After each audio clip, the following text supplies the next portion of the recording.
नमस्कार दोस्तों, कैसे हो आप लोग। दोस्तों, आज हम जिस टॉपिक पे बात करना चाहते हैं वो है current present situation of Pakistan. Pakistan is our neighbour country. तो हमें कहीं ना कहीं जो उसके अंदर के हालात होंगे वो हमें कहीं ना कहीं इंडिया पे भी असर करते हैं। तो आज हम इस इशू पे बात करते हैं कि पाकिस्तान में अभी करंटली क्या हो रहा है, उसका असर इंडिया पे क्या पड़ सकता है, उसका असर पूरे वर्ल्ड में क्या हो सकता है। तो सबसे पहले तो मैं ये बात कहूँ कि जब 1947 में हम एक हिंदुस्तान से पाकिस्तान अलग हुआ, उस समय एक टू नेशन थ्योरी बनी थी। तो I think today is the day when the this theory is end of the two nation theory. जिन मुद्दों पे पाकिस्तान बनाया गया था, इस्लामिक स्टेट बनाया गया था, पाकिस्तान में कभी कुछ भी हो जाए, कोई भी प्रॉब्लम हो जाए तो वो कहते हैं जी हिंदुस्तान ने करा दिया, इंडिया ने करा दिया, अंग्रेज़ों ने करा दिया। आज कोई कुछ नहीं कह सकता क्योंकि जो कुछ कराया उन्होंने अपने आप ही कर दिया। आज आज जो करंट सिचुएशन है, ऑलमोस्ट इमरजेंसी टाइम चल रहा है उनका। एक तरफ तो बैंकरप्सी थी उनकी, दिवालिया हो रहे थे, डिफ़ॉल्ट हो रहे थे, उनका फॉरेक्स एक्सचेंज ख़त्म है, उनके पास खाने पीने रहने किसी चीज़ के लिए पैसे नहीं है, जो पोर्ट पर जो उनके कंटेनर्स खड़े हैं उनको छुड़ाने के लिए पैसे नहीं है, डिफ़ॉल्ट करेंसी उनकी ऑलमोस्ट कर चुकी है। ऊपर से उनकी जो पॉलिटिक्स है ना, सबसे बड़ा रीज़न उनकी बैंकरप्सी का, उनके डिफ़ॉल्ट होने का सबसे बड़ा रीज़न पॉलिटिकली जो एस्टेब्लिशमेंट है वो कभी हुई नहीं। हमारे देश में जब हम दो देश बने, इंडिया हुआ, पाकिस्तान बना, 75 साल हो गए आज़ाद हुए। इन 75 सालों में हमारे यहाँ एक प्रधानमंत्री का कार्यकाल होता है 5 साल का। उसके बाद इलेक्शंस होते हैं डेमोक्रेटिक वे में, जिस पार्टी को जो जीतती है वो 5 साल उसके करती है, उसकी अच्छे काम होते हैं तो वो दोबारा इलेक्ट होती है, जिसके काम अच्छे नहीं होते वो हार जाती है और दूसरी पार्टी को एक चांस दिया जाता है। पर इन 75 सालों के इतिहास में पाकिस्तान में आज तक एक भी प्रधानमंत्री ऐसा नहीं हुआ, आज तक एक भी नहीं हुआ जिसने सिर्फ अपने पूरे 5 साल का कार्यकाल पूरा किया हो। उससे पहले ही कोई 1 साल, कोई 2 साल, कोई 3 साल, उसके बाद उसमें आर्मी दखल देती है या अपोजिशन पार्टी इस तरह के एलिगेशंस लगाती है, उसको घसीट के नीचे उतार दिया जाता है और उसके बाद दोबारा से इलेक्शन होते हैं, फिर आर्मी होती है, कभी मार्शल लॉ लगता है, कभी उसकी हत्या कर दी जाती है, लाइक बेनज़ीर भुट्टो, जियाउल हक, इस तरह से। उसके बाद एक आर्मी रूल करती है जिसमें परवेज़ मुशर्रफ जैसे लोग होते हैं, फिर वो एक बड़ी डिक्टेटरशिप लागू होती है। तो उससे क्या होता है, देश का तो नुकसान होता है, बेइज्जती होती है, वहाँ की जो पब्लिक होती है वो भूखों मरती है। तो आज की जो प्रेजेंट सिचुएशन है, प्रेजेंट सिचुएशन में आप ये समझिए, प्रेजेंट सिचुएशन में ये समझिए कि परसों एक छोटा सा एक केस था इमरान खान के ऊपर, अल कादरी ट्रस्ट। अल कादरी ट्रस्ट का केस का मतलब ये होता है कि एक रियल एस्टेट का एक केस था कि जिसमें किसी ज़मीन को लेके, उसको लीगलाइज करने को लेके पाकिस्तानी 10 अरब रुपए के मामले को हेर फेर था, कि वो इमरान खान के ऊपर एलिगेशन था कि उसने 10 अरब Pakistani rupees, I don't know India में कितने बनेंगे, शायद 1/3 होते हैं तो शायद 3 अरब होंगे, 4 अरब अप्रॉक्सीमेटली होंगे। वो केस था। उस केस में एक जनरली वो अपनी सुनवाई पेशी के लिए वो कोर्ट जाते हैं, वहाँ वो एक कोर्ट से बाहर एक वकील के अपने बैठे होते हैं और पाकिस्तानी रेंजर्स आते हैं और उनको घसीटते हुए ऑलमोस्ट ले जाते हैं। पाकिस्तान का मतलब, जो इमरान खान का मतलब आप समझिए, पीटीआई, पाकिस्तान तहरीक इंसाफ, ये पार्टी जो है, ये हमेशा जो इनका, इसको आप यूँ समझिए कि ये एक वन मैन आर्मी पार्टी है। जब इमरान खान का राजनीति में शुरू में आना हुआ तो नया पाकिस्तान बनाएंगे, नया पाकिस्तान बनाएंगे। अरे नया पाकिस्तान बनाने के लिए आपको नए लोग चाहिए, आपको नया विज़न चाहिए।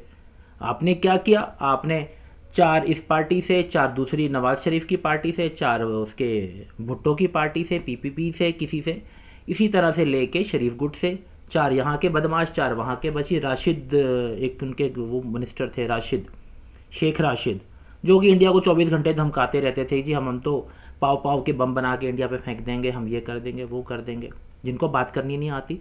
पर वन मैन पार्टी का मतलब, आज अगर इमरान खान ख़त्म हो जाते हैं, उनके साथ कुछ होता है, उनको जेल में कर दिया जाता है, उनको लीगली कानून के तहत में, जैसे हमारे यहाँ राहुल गांधी को एक वो कर दिया गया कि डिसक्वालीफाइड कर दिया गया कि पार्लियामेंट के लिए। इसी तरह अगर इमरान खान को कर दिया जाता है तो आप समझिए पाकिस्तान तहरीक इंसाफ पीटीआई पार्टी, इमरान की पार्टी ख़त्म है।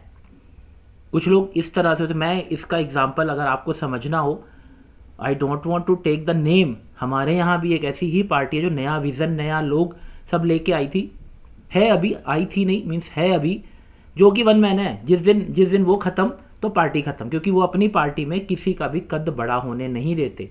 जब कोई नेता कुछ अच्छा काम करके या अच्छी बातें करके थोड़ा सा अपना कद ऊपर करता है, राजनीतिक कद ऊपर करता है, उसको साफ कर दिया जाता है। एग्जैक्टली सेम यही पीटीआई में है कि जब भी पाकिस्तान तहरीक इंसाफ का मतलब इमरान खान नहीं तो बाकी जो फहद चौधरी है या शेख रशीद है या इस तरह के जितने भी लोग हैं, इनको कोई नहीं जानता और ये सब टोटली करप्ट लोग हैं।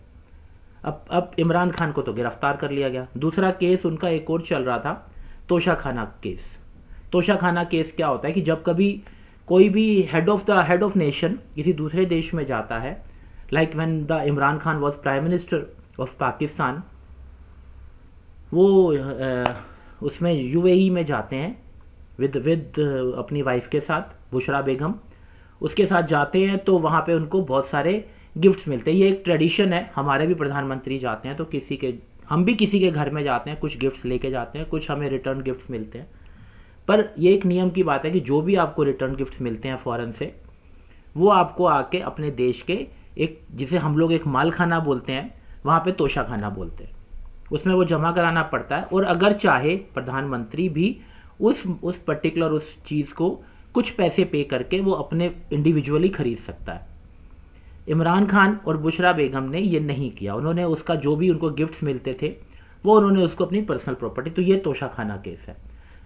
फिलहाल जो ये अलकादरी केस में, अलकादरी ट्रस्ट केस में 8 दिन की अब रिमांड दे दी गई है एनबीए को। सेकेंडरी जो तोशाखाना केस में भी दोषी करार दे दिया गया है, उस पर अभी फैसला आना बाकी है कि क्या सज़ा मिलेगी या क्या मिलेगा। अब आप यूँ समझिए कि लगभग the end of Imran Khan है यहाँ पे। अगले 24 घंटे, 36 घंटे, 48 घंटे अहम होंगे पाकिस्तान के लिए। पर अब जो वहाँ पे आगजनी, लूटपाट, अब पब्लिक जो है, मैं आपसे ये कहूँ सीधी सीधी भाषा में, पाकिस्तान पूरा, थोड़े से कुछ लोगों को सोच छोड़ दीजिए आप, इनके पास शायद दिमाग की बहुत कमी है। कभी भी इन्होंने कभी इस्तेमाल किया नहीं, कुछ लोगों को छोड़ दीजिए तो कभी इनके पास समझ में ही नहीं आता कि कौन सही है कौन गलत है। जिसके पीछे लग गए उसके पीछे लग गए, जिसको पागल कह दिया पागल कह दिया, जिसको समझदार कह दिया समझदार कह दिया। उसको परखने की ज़रूरत ही नहीं है। जो 75 सालों में इनके साथ होता रहा, आज वो हमसे, पाकिस्तान में अगर हमारे यहाँ आज टमाटर जो है 60 रुपये किलो है या 20 रुपये किलो है, वहाँ पे 300 रुपये किलो है। यहाँ आलू 10 रुपये किलो है तो वहाँ पे 150 रुपये किलो है। हमारे यहाँ पेट्रोल जो है वो 100 रुपये है तो वहाँ 300 रुपये है। नंबर ऑफ आइटम्स, हमारे आलू प्याज सब्जी जितनी भी होती है ना, पाकिस्तान इंडियन वेजिटेबल्स ही यूज़ करता है, पर हमसे डायरेक्ट नहीं लेता, जो कि बाघा बॉर्डर से डायरेक्ट जा सकती है without so much of transportation को फीस। पर वो क्या लेगा, यहाँ से पहले वो जाएंगी दुबई अपना मार्जिन लेगा, जो ट्रांसपोर्टेशन का खर्चा आएगा, दुबई से पाकिस्तान जाएगा, तो करते करते वो जो 20 रुपये वाला आलू है वहाँ पहुँचता है 150 रुपये का। पर पाकिस्तान को ये सीधी बात समझ में नहीं आती। अगर किसी भी दो नेशंस के बीच में ट्रेड होता है ना, ट्रेड के पैसे जितने ज़्यादा होगा, जितना बड़ा ट्रेड होगा, उतनी आप समझ लीजिए कि उन दो नेशंस के बीच में लड़ाई नहीं होगी। आप अपने पर्सनली रिश्तों में आप समझ लीजिए, अगर आपने किसी से पैसे देने हैं या किसी ने अगर आपसे बहुत सारे पैसे लेने हैं, वो आपके साथ कभी बदतमीजी नहीं करेगा, आपके साथ लड़ाई नहीं करेगा, क्योंकि अगर वो लड़ाई करेगा तो उसके पैसे डूबेंगे। एग्जैक्टली इंडिया और चाइना का यही सीन है। चाइना के करोड़ों अरबों रुपए वो इंडिया से कमाता है और इन्वेस्टेड है। इंडिया के भी हैं पर इंडिया के कम हैं चाइना में। इसीलिए एक बॉर्डर इशू होने के बावजूद चाइना बहुत कुछ हम पे नहीं करता और हम भी बहुत कुछ उसके अगेंस्ट में नहीं करते। आज हम बैक टू अपने इस इशू पे, इमरान खान के उस पे इशू पे आए, पाकिस्तान के इशू पे आए। सिचुएशन बहुत ख़राब है उनके हर शहर में, पेशावर में, इस्लामाबाद में, रावलपिंडी में, लाहौर में बहुत सारी आगजनी, लूटपाट, पब्लिक आ गई है सड़क पे।